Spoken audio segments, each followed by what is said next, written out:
Ind is one of the few places in the Warhammer world to be missing from vanilla Immortal Empires. Of course we can mod it into the game, but the question remains, how do we get the Empire down there? Well, introducing the Guests of the Raja, a colonial, expeditionary faction like no other. They are on a quest to plunder these hitherto undiscovered lands, and to do so will need the help of the rest of the Ordertide. What exactly does this mean for their campaign and roster? Let's take a look and find out. And if you want to find out the best way to avoid ads on these videos, it's by becoming a channel member.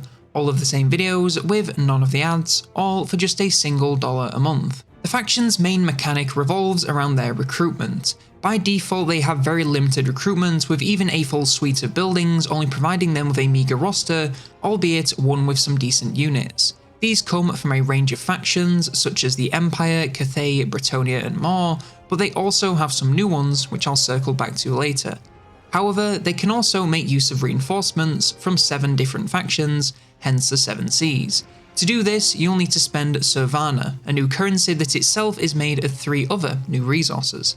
You craft Servana from sandalwood, jewels and ivory, and these can be earned in a number of ways. When beating a settlement in battle, looting, sacking or raising will all give you one of each resource. When you own a province completely, you can use commandments to harvest them at the cost of control and corruption. This varies from province to province, and I honestly cannot tell you what causes it, but it does, so don't panic if they're not all available in every single province. Lastly, you can also buy these resources for gold, and the more you buy, the better the deal.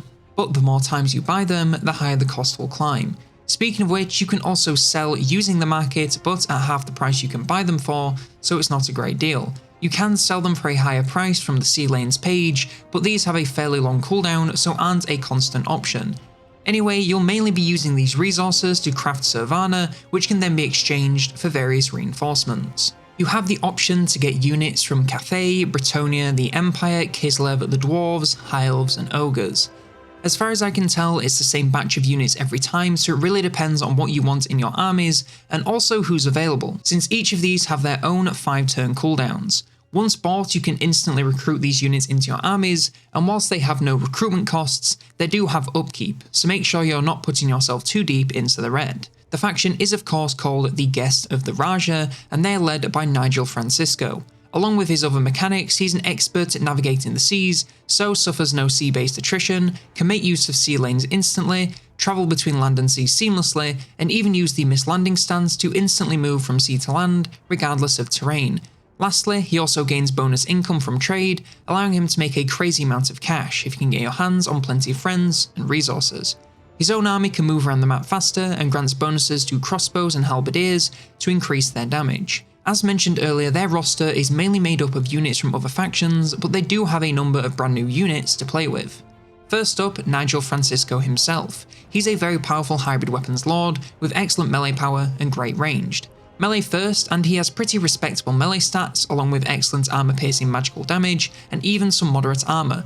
Later on, when the damage really starts coming back, he'll probably want to avoid melee, but early on, he can do a lot of work with very low risk. Over on the range side of things, and he's again really damn strong. He has decent range and deals massive single target armor piercing damage, best used versus giant targets or other single entities.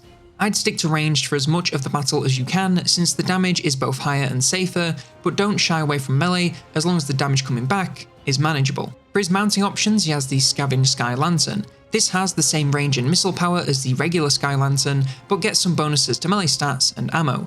He will still die in seconds if focus fired, but at least now he can keep himself alive a little longer if attacked in melee. The Daughter of Invention has the same ranged power of the Sky Junk, but once again has some bonuses to melee stats and ammo.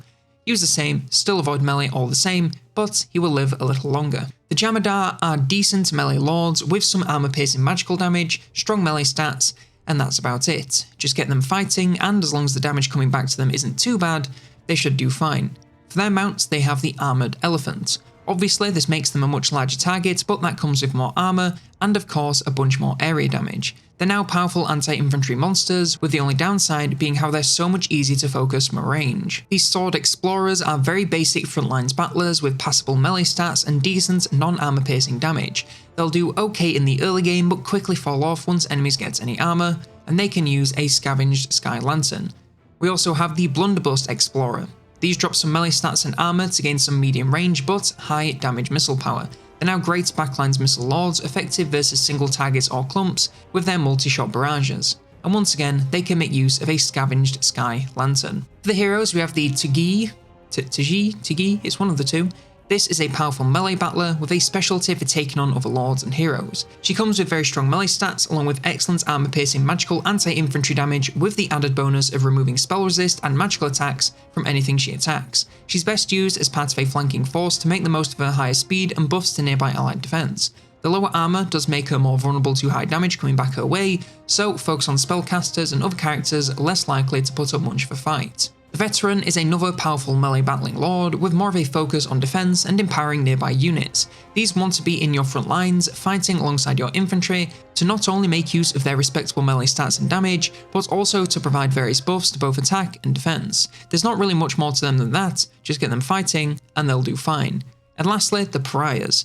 These are powerful flanking fighters with some limited ammo but powerful damage ranged weapons. They can massively soften up targets before heading into melee, and either way want to target massive targets to make the most of their huge single target damage. In melee they have strong melee stats both for attack and defense, and excellent damage with a bonus versus large and infantry, so no matter what, they'll hit hard. Their armor is a little low, so they can be focused down with ranged or surrounded if you're not careful, but if you use their speed to your advantage, you should be able to keep them safe and get them on the targets that matter. Moving over to the melee infantry, we have the Sword and Shield Looters. These are a mid-game infantry with moderate armor and decent melee stats. Their damage is fairly low without much armor piercing, but they can hold the line pretty well whilst you get them some help taking out what's in front of them.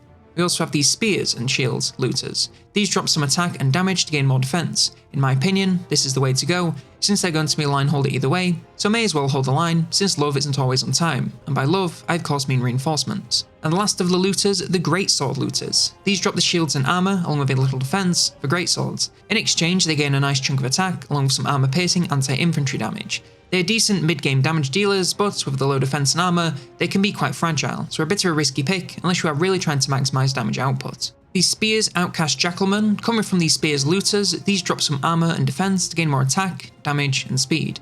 They're now fast-moving flanking infantry with some decent non-armor piercing anti-large damage. This makes them great for shutting down weaker cav and monsters, or for charging the backs of the front lines if you don't want to use cavalry. Whatever you do, just watch the damage coming back, as they don't have the best defenses in the world. The Outcast Bearmen, compared to the Jackalmen, drop some armor and defense to gain more attack and damage, all with a much smaller entity count. They're again best suited to the flanks, but now want to target infantry to make the most of their bonus damage. That means enemy ranged infantry or the backs of the front lines to break them in no time. You could also integrate them into your front lines, but you are leaving a lot of value from their speed on the table if you do.